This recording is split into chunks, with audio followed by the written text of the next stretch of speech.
রাজনীতিটা সবটাই ভোটমুখী হয়, আর আমরা মানুষের কাছে ভোট চাই উন্নয়নের নিরিখে, কাজের স্বার্থে। তো এটা একটা অঙ্গাঙ্গী ব্যাপার। সংগঠন মজবুত হলে ভোট আসবে, একে অপরের পরিপূরক। তো খুব স্বাভাবিকভাবেই এতে ভোটের চিন্তা ভাবনা থাকবে, অত্যন্ত ব্যালেন্সড, পুরনো নতুন সবাইকে নিয়ে এবং যাদের অভিজ্ঞতা সম্পন্ন এবং যোগ্য মানুষদেরকে নিয়ে যে একটা কমিটি, তাকে আমি স্বাগত জানাই এবং আমি বিশ্বাস করি এই কমিটি উপড়ে ফেলতে পারবে, তৃণমূলকে উপড়ে ফেলতে পারবে। দেখুন, প্রথম কথা হচ্ছে ভুলও হতে পারে, অন্তর্ঘাতও আছে। আবার কিছু ভুল ফোর্সফুলি করানো হয়েছে, কিছু ভুল বিএলওদেরকে দিয়ে ফোর্সফুলি করানো হয়েছে, যে আপনি করে দিন, আমরা দেখে নেব।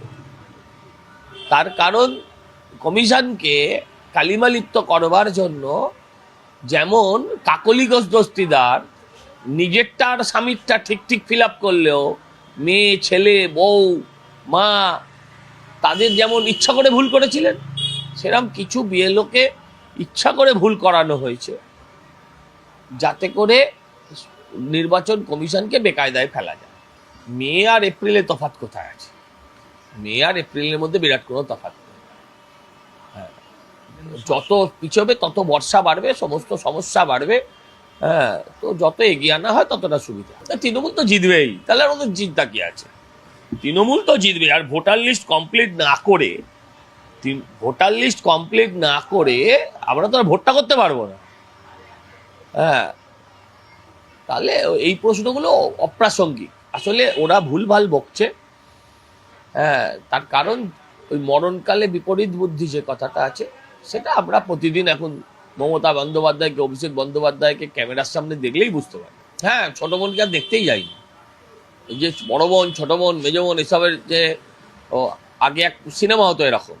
হ্যাঁ, ওই কি স্বপন সাহা বোধহয় ডিরেক্টর, তার এরকম হতো বড় বউ, মেজ বউ, সেরকম বড় বোন, ছোট বোন এই ধরনের সিনেমার মতন উনি বলেছিলেন।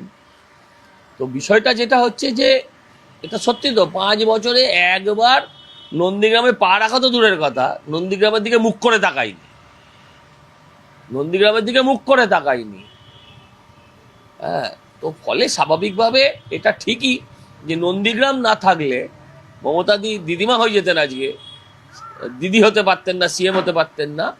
এটা আমরা সবাই জানি এবং বিশ্বাস করি, এবং এটাও বিশ্বাস করি নন্দীগ্রাম শুধু নয়, সারা পশ্চিমবঙ্গের মানুষের সাথে উনি বিশ্বাসঘাতকতা করেছে।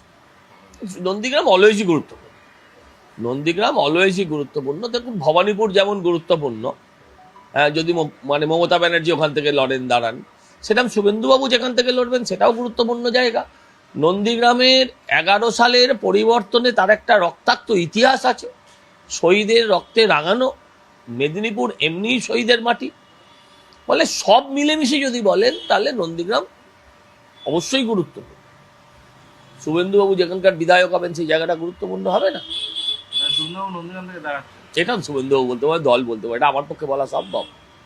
দেখুন, একটা কথা, প্রথম কথা হচ্ছে যে যিনি আজকে নির্বাচন কমিশনার হয়েছেন তিনি কোনোদিন এসআইআর দেখেননি, বা নির্বাচন কমিশনের দপ্তরে যারা আছেন তারাও কেউ এসআইআর দেখেনি।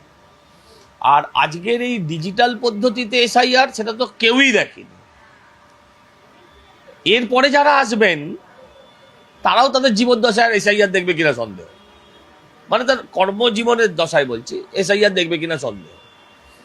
ফলে তাতে কিছু এরর হতে পারে, তাতে কিছু ভুল ত্রুটি হতে পারে, এবং সেটা ট্রায়াল অ্যান্ড এরর হবেই, আপনি যাই করুন না কেন।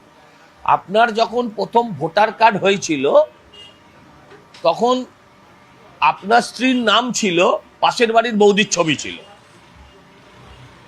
এই নিয়ে অনেক সমস্যাও হয়েছিল অনেক লোকের। এটা তো হয়, আজকে আর হয় না, কারণ এটা এখন ইউজ টু। এখন আপনি অনলাইনে বসে বসে করছেন, আপনার বেরিয়ে যাচ্ছে। এটা আধার কার্ডের ক্ষেত্রে হয়েছিল, পালের টাইটেল পাল্টে কি হয়েছিল সেটা আর বললাম না, আপনারা জানেন। তো এগুলোর যে কোনো কাজ এতে এরম হয়। 140 কোটি নিয়ে কাজ ছেলেখেলা নয়। বিএলওর আচ্ছা বিএলওর গত 1 মাস কি কাজ ছিল যদি পরিবার বলে দিতে পারে, আমার কোনো বলার নেই। এখন ব্যাপারটা হচ্ছে দেখুন, এটা আসলে এই বিএলওদের জন্য একটা সমব্যথী প্রকল্পের মতো একটা প্রকল্প চালু করেছে। ভাই 84,000 লোককে ওপর আপনি যদি বিএলও করেন, তাহলে প্রতিদিন তার থেকে 1-2 লোক মারা যাবে। এটাকে অস্বীকার করবেন কোত্থেকে? প্রতিদিন 4টে করে লোক অসুস্থ হবে, 2টো করে লোকের হার্ট অ্যাটাক হবে। 84,000 মানুষের মধ্যে এটা হবে, এটা ন্যাচারাল করছে হবে। তো 84,000-এ যদি 14 জন মারা গিয়ে থাকে, তাহলে সেটা ন্যাচারাল।